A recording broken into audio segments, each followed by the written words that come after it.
పరిశుద్ధ గ్రంథం నుండి అపోస్తులుడైన పౌలు హెబ్రీయులకు రాసిన పత్రిక 11వ అధ్యాయం చదువుకుందాము. ప్రార్థన. సర్వోన్నతుడా, సర్వాధికారి, సర్వ సృష్టికర్త, నీకే వందనాలు, స్తుతులు, స్తోత్రాలయ్యా. తండ్రి, ఈ రోజును మాకు అనుగ్రహించి ఈ సమయం వరకు కూడా ప్రభా మమ్మల్ని సజీవులకలో ఉంచి ప్రభా నిన్ను ధ్యానించుటకు తండ్రి మాకిచ్చిన ఈ శ్రేష్టమైన అవకాశాన్ని బట్టి నీకు మహిమ చెల్లిస్తూ యేసయ్య పరిశుద్ధ నామమును అడిగి వేడుకుంటున్నాం మా తండ్రి. ఆమేన్. పరిశుద్ధ గ్రంథం నుండి అపోస్తలుడైన పౌలు హెబ్రీయులకు రాసిన పత్రిక 11వ అధ్యాయం చదువుకుందాం. విశ్వాసమనున్నది నిరీక్షింపబడి వాటి యొక్క నిజస్వరూపమును, అదృశ్యమైనవి ఉన్నవనుటకు రుజువై ఉన్నది. దానిని బట్టియే పెద్దలు సాక్ష్యము పొందిరి. ప్రపంచములు దేవుని వాక్యం వలన నిర్మాణమైనవనియు, అందును బట్టి దృశ్యమైనది కనబడేడు పదార్థములచే నిర్మింపబడలేదనియు విశ్వాసం చేత గ్రహించుకొనుచున్నాము. విశ్వాసమును బట్టి హేబేలు కయీను కంటే శ్రేష్టమైన బలి దేవునికి అర్పించెను. దేవుడు అతని అర్పణలను గూర్చి సాక్ష్యం ఇచ్చినప్పుడు అతడు ఆ విశ్వాసమును బట్టి నీతిమంతుడని సాక్ష్యము పొందెను. అతడు మృతి నొందియు ఆ విశ్వాసము ద్వారా మాట్లాడుచున్నాడు. విశ్వాసమును బట్టి హానోకు మరణం చూడకుండానట్లు కొనిపోబడెను. అతడు కొనిపోబడక మునుపు దేవునికి ఇష్టుడై ఉండెనని సాక్ష్యము పొందెను. కాగా దేవుడు అతని కొనిపోయెను గనక అతడు కనబడలేదు. విశ్వాసం లేకుండా దేవునికి ఇష్టుడై ఉండుట అసాధ్యము. దేవుని యొద్దకు వచ్చువాడు ఆయన ఉన్నాడనియు, తన్ను వెదుకు వారికి ఫలము దయచేయువాడనియు నమ్మవలెను గదా.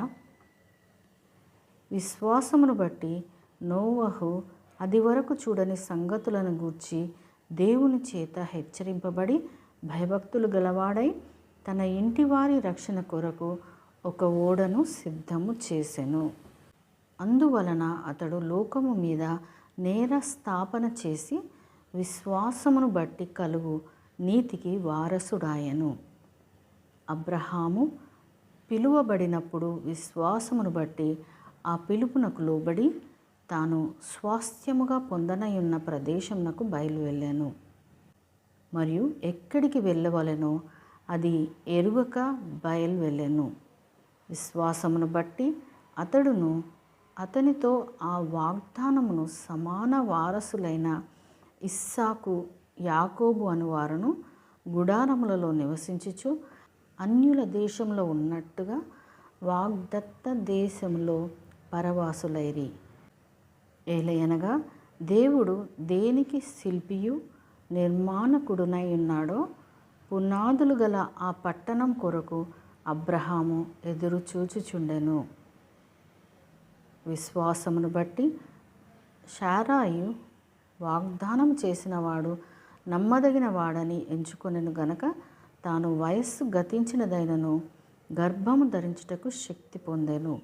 అందుచేత మృతతుల్యుడైన ఆ యొకని నుండి సంఖ్యకు ఆకాశ నక్షత్రములాలే సముద్ర తీరమందలి లెక్కింప సఖ్యము కాని ఇసుక వలెను సంతానము కలిగెను.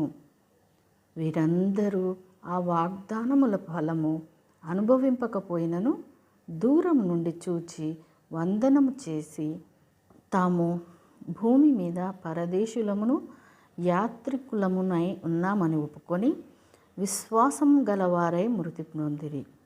ఈలాగు చెప్పువారు తమ స్వదేశమును వెదుకుచున్నామని విషదపరచుచున్నారు కారా. వారు ఏ దేశము నుండి వచ్చిరో ఆ దేశమును జ్ఞాపకమందుంచుకొన్న ఎడల మరలా వెళ్ళుటకు వారికి వీలు కలిగి ఉండును. అయితే వారు మరి శ్రేష్టమైన దేశమును అనగా పరలోక సంబంధమైన దేశమును కోరుచున్నారు.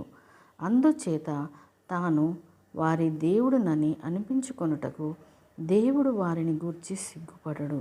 ఏలయనగా ఆయన వారి కొరకు ఒక పట్టణము సిద్ధపరచి ఉన్నాడు. అబ్రహాము శోధింపబడి విశ్వాసమును బట్టి ఇస్సాకును బలిగా అర్పించెను. ఎవడు ఆ వాగ్దానములు సంతోషంతో అంగీకరించెనో ఇస్సాకు వలనైనది నీ సంతానబడం అనబడును అని ఎవనితో చెప్పబడెనో ఆ అబ్రహాము మృతులను సహితము లేపుటకు దేవుడు శక్తిమంతుడని ఎంచిన వాడై తన ఏక కుమారుని అర్పించి ఉపమాన రూపకముగా అతనిని మృతులలో నుండి మరలా పొందెను. విశ్వాసమును బట్టి ఇస్సాకు జరగబో సంగతుల విషయమై యాకోబును ఏశావును ఆశీర్వదించెను. విశ్వాసమును బట్టి యాకోబు అవసాన కాలమందు యోసేపు కుమారులలో ఒక్కొక్కరిని ఆశీర్వదించి తన చేతి కర్ర మొదలు మీద ఆనుకొని దేవునికి నమస్కారం చేశాను. యోసేపు తనకు అవసాన కాలము సమీపించినప్పుడు విశ్వాసమును బట్టి ఇజ్రాయేలు కుమారుల నిర్గమనమును గూర్చి ప్రశంసించి తన శల్యములను గూర్చి వారికి ఆజ్ఞాపించెను. మోషే పుట్టినప్పుడు అతని తల్లిదండ్రులు ఆ శిశువు సుందరుడై ఉండుట చూచి విశ్వాసమును బట్టి రాజ్యాజ్ఞకు భయపడక 3 మాసములు అతని దాచిపెట్టిరి.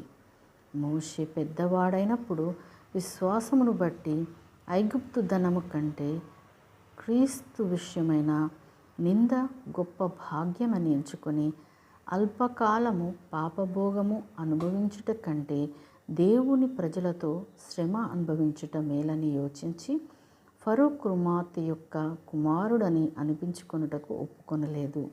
ఏలయనగా అతడు ప్రతిఫలముగా కలుగబో బహుమానమందు దృష్టి ఉంచెను. విశ్వాసమును బట్టి అతడు అదృశ్యమైన వానిని చూచున్నట్టు స్థిరబుద్ధి గలవాడై రాజాగ్రహమునకు భయపడక ఐగుప్తును విడిచిపోయెను. తొలిచూలు పిల్లలను నాశనం చేయువాడు ఇజ్రాయేలులను ముట్టకుండు నిమిత్తము అతడు విశ్వాసమును బట్టి పస్కాను రక్త ప్రోక్షణ ఆచారమును ఆచరించెను. విశ్వాసమును బట్టి వారు పొడినేల మీద నడిచినట్లు ఎర్ర సముద్రంలో బడి నడిచిపోయిరి. ఐగుప్తీయులు అలాగు చేయజూచి మునిగిపోయిరి. విశ్వాసమును బట్టి 7 దినముల వరకు ప్రదక్షిణము చేయబడిన తరువాత ఎరికో గోడలు కూలెను. విశ్వాసమును బట్టి రాహాబను వేశ్య వేగుల వారిని సమాధానముగా చేర్చుకొనినందున అవిధేయులతో పాటు నశింపకపోయెను. ఇకను ఏమి చెప్పుదును? గిద్యోను, బారాకు, సంసోను, యొఫ్తా, దావీదు, సమూయేలును వారిని గూర్చియు ప్రవక్తలను గూర్చియు వివరించుటకు సమయము చాలదు.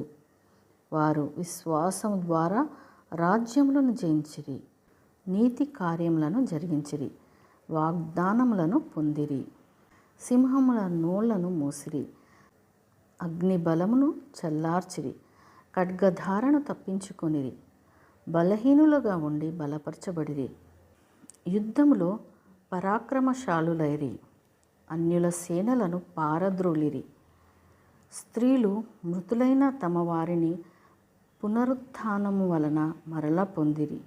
కొందరైతే మరి శ్రేష్టమైన పునరుత్థానము పొందగోరి విడుదల పొందనొల్లక యాతన పెట్టబడిరి. మరికొందరు తిరస్కారములను, కొరడా దెబ్బలను, మరి బంధకములను, ఖైదును అనుభవించిరి. రాళ్లతో కొట్టబడిరి, రంపములతో కోయబడిరి, శోధింపబడిరి, ఖడ్గముతో చంపబడిరి. గొర్రె చర్మములను, మేక చర్మములను వేసుకొని దరిద్రులై ఉండి శ్రమపడి హింస పొందొచ్చు. అడవులలోను, కొండల మీదను, గుహలలోను, సొరంగములలోను తిరుగులాడుచు సంచరించిరి.